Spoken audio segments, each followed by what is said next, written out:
Euskal Elkargoak lehen aldiz mugaz gaindiko topaketak antolatu ditu Baionan.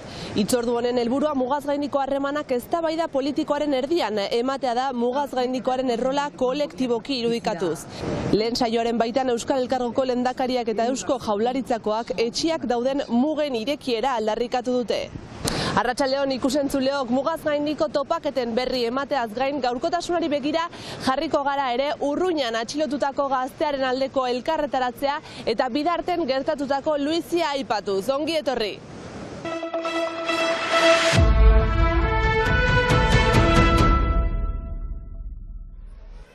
Urruñan atxilotutako gaztearen aldeko elkarretaratzea antolatu dute Senperen. Gazte senpertarra astear goizean atxilotu du jendarmeriak eta handik pauera eraman du arratsaldean aske uzteko. Jauzbro irratiaren arabera atxiloketak Senpereko higiezin agentzietan agerturiko peintadekin lotuta dago. Gogoratu behar da apirilean 4 gazte lapurtarra atxilotu zituztela eta ekainean beste 4 gazte atzeman zituzten pintadak egiteagatik. Denak kargurik gabe aske utzi zituzten garaian.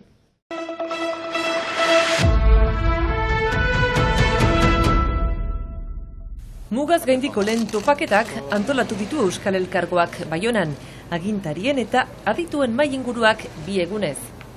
Mugaz gaindiko harremanak eztabaida politikoaren erdigunean jartzeko xedez lehen saioan Inigo Urkullu eta Jan Etxegara izan dira buru. Mugen irekiera eskatzeko izan dira lehen hitzak, egun oraindik 4 pasabidek itxita jarraitzen baitute. Reclamo y reclamamos la apertura de todos ellos. Je veux parler de la mort de 10 migrants à notre frontière. Izan ere, 10 hildako izan ditugu gure mugetan gogorarazi dute. Honteux en ce qui me concerne de voir ces fils de fer. Eta lotxa ematen dit alambreak burdinariak ikustea gure zubietan. Europaren erronken sustatzaile gisa mugaz gaindiko lankidetzak duen eragina ere izan dute aipagai. Notre volonté profonde d'une Europe plus intégrée et plus humaniste. Europa batuago eta humanistako bat lortzeko xedez adierazi du Etxegaraik. Pertsonen komunikazioa eta mugikortasuna hobetuz, prestakuntza eta kultura sustraituz, ekonomia eta enplegua sustatuz edo bizi baldintzak hobetuz. Que les territoires transfrontaliers doivent être plus encore de véritables laboratoires de la construction européenne. Europako eraikuntzako egiazko laborategi izan behar dute. Agintariez gain, adituen ikuspegia eskaini dute Michel Camdemzu, Frantziako bankuko gobernadore ohia eta nazioarteko diru funtseko zuzendari nagusia denak, eta besteak beste, Karl-Heinz Lamberts, Europako mugako eskualdeen elkarteko presidenteak. Eta Aurkiza Eusko Ikaskuntzako presidentea ere egun eskuartean dituzten proiektu ez mintzatu da. Etorkizuneko nortasunaren gaineko azterketa edo kultur politiken azterketa baita ere, edo eta lehendakariak aipatu duena hezkuntza sistema baterako bidea egitea, bai, edo eta oraintxe justu abian jarri dugun gazteak mugaz gaindi. Hau da, gazteek, 3 lurralde horietako gazteek bizikiteratzarako dituzten arazoak eta erraztasunak topatze alderako abian jarri dugun proiektua. Beraz, guk benetan sinisten dugu lankidetza proiektu hori beharrezkoa dela Europa egiteko. Agintariek azken urteetan elkarrekin egindako elkarlana gora aipatu dute, baita etorkizunean eskuartean dituzten erronka eta proiektuak. Mugaz gaindiko harremanak indartzea eta bereziki Eusko Jaurlaritzarekin eta Nafarroako gobernuarekin eta Gipuzkoarekin posible da Euskal Elkargoa sortu zelako 2017an eta Euskal Elkargoak badituelako baliabideak, perimetroa Ipar Euskal Herri osoarekin eta baita ere gogoa mugaz gaindiko lankidetza sustatzeko lurralde guztirako. Lehen egun honen ostean, gaur auzapezen txanda izan da, mugaz gaindiko lankidetza horretan herriek eta hiriek duten egiteko hausnartu dute. Gaur egun usteut janditaiken atxikimendu pixka bat badela, bereziki laborantza eta nekazari munduan, baina segur da izan dela haunitzaz gehiago, orai arte. Ikusten da gure aitatxi eta amatxien belaunaldietan eta autorik etzelarik eta oinaz ibiltzen ziren eta urbilenera Elizondo, Eugi edo Auritz edo Aurizpejira. Gaur egun egoera ez da berdina eta ohartzen girena da erriko etxetarik abiatuz sor daitekeela berriz mugimendu hori. Urepele barnekaldean, Hendaia kostaldean Mugazgaindiko errealitateak kezkak eta aukera kongi ezagutzen dituzten herriak. Mugarik gabe bizi nahi dugu eta berehala ekin behar diogu oraindik egin ez diogunari eta gauza zehatzekin batez ere lan egin. Herriak ari direla, beti danik ari direla eta behar bada gainerateko instituzioak baino lehenago. Badira ekimenak Larrainetik Hendaiara ino, Urepele, Aldude eta Bankako ibar dinamiko horretik pasatuz, Mugako herriak ez dira zain egoten. Adibide konkretu bat bada hor, Xaretan, kooperazio kultural bat, Nafarroako bi herrirekin eta Ipar Euskal Herriko Lapurdiko bi herrirekin, pastoral bat ari dira egiten, Mugazgaindiko pastoral bat. Egin zuten, kirol ekitaldi bat Mugan, badira proiektu batzuk.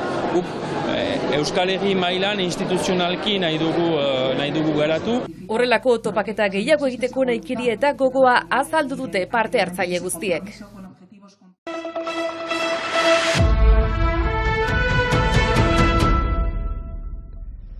Luizi bat gertatu da Bidarteko erretegia Hondartzan. Hain zuzen Emanuel Alzugi Bidarteko auzapezak jakinarazi duenez, erori den bloke handienak 30 metroko luzaera eta 8 metro inguruko altuera du. Hori dela eta Bidarteko herriko etxak herriko erdiguneko hondartzatik pabillon Joaial hondartza artean ibiltzeko debekua agindu du. Seinalitika bereziak instalatuko dituzte debekuen berri emateko. Aditu batzuk Luizia gertatutako gunera hurbilduko dira eremua aztertzeko. Gogoratu behar da 2012ko azaroan antzeko luizi bat gertatu zela ere erretegia Hondartzan.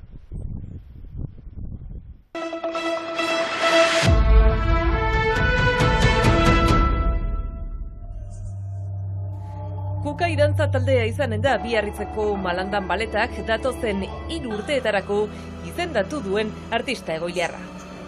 Ohore handia Jon Maia zuzendariarentzat. Esango nuke urrats natural bat izan dela, urte asko daramatzagu elkarlanean. Elkarlan segurazki sorkuntzal mailan baino estrategikoan. Hainbat ekintza egiten ditugu, sensibilizazio eta mediazio mailan, formazioan, badukagu harreman bat aspalditik ona. Baina, gaur egun egia da, artista asoziatu izate hori, gauza ederra dela, ezta? Malandain moduko konpainia baten ondoko izatea, ederra da. Tiagi Malandanen gidaritzapean dagoen konpainia nazioartean erreferentziazkoa bilakatu da dantza klasikoan ez ezik garaikidean ere bai. Magtanarriak dantzari baionarra izan da azken 3 urteetan artista egoiliarra eta orain, Kukai Errenteriako dantza konpainia izatea erabaki du zuzendariak. La mesure qu'a créé le ministère de la Culture pour Kultura ministerioak eskaintzen duen aukera da artistak laguntzeko 3 urteko mandatua da. Finanziazioaz gain formazioa da titulu honen funtsa artistikoa eta teknikoa. Mais aussi d'être entouré par l'équipe administrative, technique. Bon, Jon n'a pas besoin de ça, n'a pas besoin de nous. Jonek ez du hau behar, bistan da, ez gaitu behar bere lana ezagutarazteko, baina zentzua zuen duela 20 urtetik Mugazgaindiko lana garatzen ari garelako. Eta azken urteetan, Magtanarriak hartu dugun bezalaxe, Lille edo Estrasburg edo kanpoko beste norbait hartu beharrean, errazagoa da, horrelako aukera bat, Errenteriako dantzari batek aprobetxatzea esaterako dio. Côté de Errenteria, en l'occurrence. Uste gainera iparraldea eta hegoaldearen arteko zubi bat eraikitzeko oso aukera interesgarriak ematen ditula eta herri mailan ere gauza asko egin ditzakegula. Eta maila personalean, esango nuke, Kukai orain dela 20 urte sortu zen, eta niretzako dantza tradizionaletik haratago beste norabaitera begirasteko, ezinbesteko izan zen Tiagi Malandainen etorrera Biarritzera. Horri izan zen lehenengo ikuskizun haiek izan zen niretzako esnatzea bezala. Eta 20 urte beranduago, horrelako zerbaitekin topo egitea, esan ilusio izugarri egiten dit. 80 obra baino gehiago sortu ditu Malandainek eta Frantziako Estatuko Arte Ederren Akademiako kide ere izendatu zuten duela urte batzuk. Abentura oparoa izanen da bien arteko elkarlan hau datozen 3 urteetan.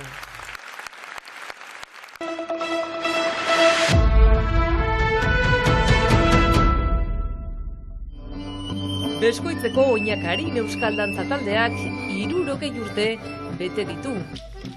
Eta orain zer, izeneko ikuskizuna eskaini dute ospatzeko.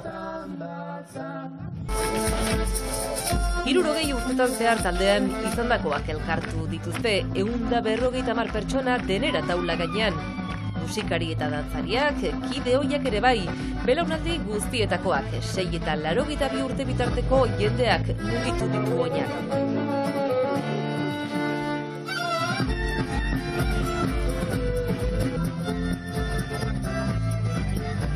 Hirurogei urte euskal kultura eta dantza zabaltzen zorionak, oinak arin dantza taldeari eta irudi eder hauekin amaituko dugu gaurko saioa. Ikus entzuleok, bihar arte!